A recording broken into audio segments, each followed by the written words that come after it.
Hello po mga kapamilya, kapuso, mga ka-reels. Andito po ako ngayon sa Lacoben, Badog, sa lugar ni Victor Dumlao. May pakita po ako sa inyo. Ito po yung bahay, kubo-kubo po ni Victor Dumlao dati. Ito po yung kubo-kubo nila. Pero time pumasok, dumating si Bagyong Egay, so nawas out po ang lahat. Nawas out po yung kubo-kubo nila. Ang sabi nila, pumunta daw dito. Napunta daw po yung dito yung bahay nila na was out. Dati may daanan po dyan. Dito po kami dumaan pero pagpunta kami. Pero ngayon hindi na makadaan. Yan. Hindi na makadaan. Diyan kami dumaan dati. Pumupunta kasi kami noon dito. Maghatid din kami ng tulong galing sa mga taong gustong tumulong dati. Lalo na si Sister Joby Miguel, ni May Sanchez, ni Janet Ramos, si Kagawad, Ronnie Disor. Naghatid kami dito dati yung tulong. Ngayon, nag-live ako kahapon.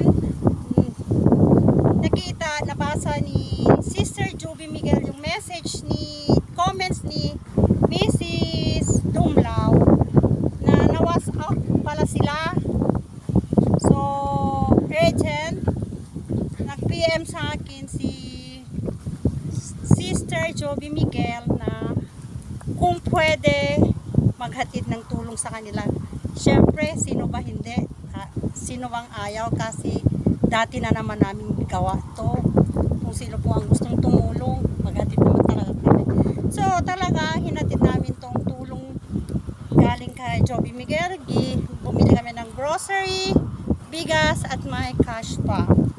Kaya po, mga kapamilya, kapuso, mga ka-reels, kung sino pong gustong tumulong sa pamilya ni ni Victor Dumlao, nandito po, kaya namin ihatid. Just PM lang po sa amin na maghatid po kami sa mga tulong gusto nyong ibibigay sa kanila. Ngayon, nandito, ito po, ngayon, ito po yung kalba. Ito yung kalba nila noon na binibili, tapos ginawa nila bubong. Kaya wala na silang puhunan. Kaya nandito po, ito po yung ito po yung tulong na binigay po ni Sister Joby Miguel. Ay, may kayo po yan. Bigas. Ito, grocery, sabon, pagkain sa mga bata, eat. Tapos, yan, alam nyo ba, ito, dati, dito, yan, kulungan ng baboy yan, ginawan nila ng kusina. Ngayon, higaan na ng mga bata. Ito din saan nakaupo yung mga bata ngayon, yan ang maghigaan ng mga asawa. Yan, ito. Binigay ko na pala sa kanila yung 1,000.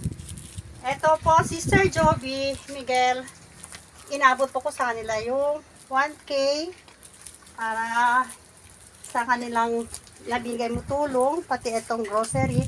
Maraming salamat po, Sister Joby Miguel, sa tulong na inabot mo sa kanila. More blessing in return to you and your family. Ngayon, ano po ang masasabi mo, Mr. and Mrs.?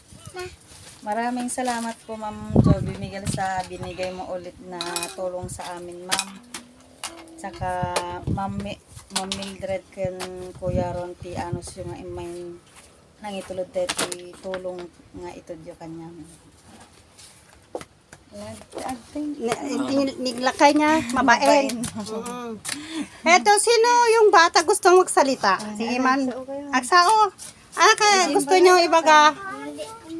Na, sige na, ibagayo. Sika barok, sige. Alay, Tayo ka man. Baga mong barok. Ma'am, awan tayo namin ang panggatang School supplies mo. school supplies meta. Awan gamit niya makapabasa, ma'am. No. Yun daw, ang mga bata. Maraming salamat, ma'am. Mm. Mga bata, wala daw sila pang school supplies, wala pa daw sila gamit para sa eskwela. Ngayon, Tuesday. Kung sino pong maawa dyan, sino pong gustong tumulong sa mga bata na ito, i-PM nyo lang sa akin. Donut tayo. I-ready natin, ready kami maghatid dito sa mga tulong. Wala din sila mga damit. Maraming pong salamat sa inyong lahat sa akin. Maraming salamat po sa inyong lahat. Lalo-lalo na sa iyo, Sister Joby Miguel. Maraming salamat. More blessing in return. And your family. God bless as always. Thank you.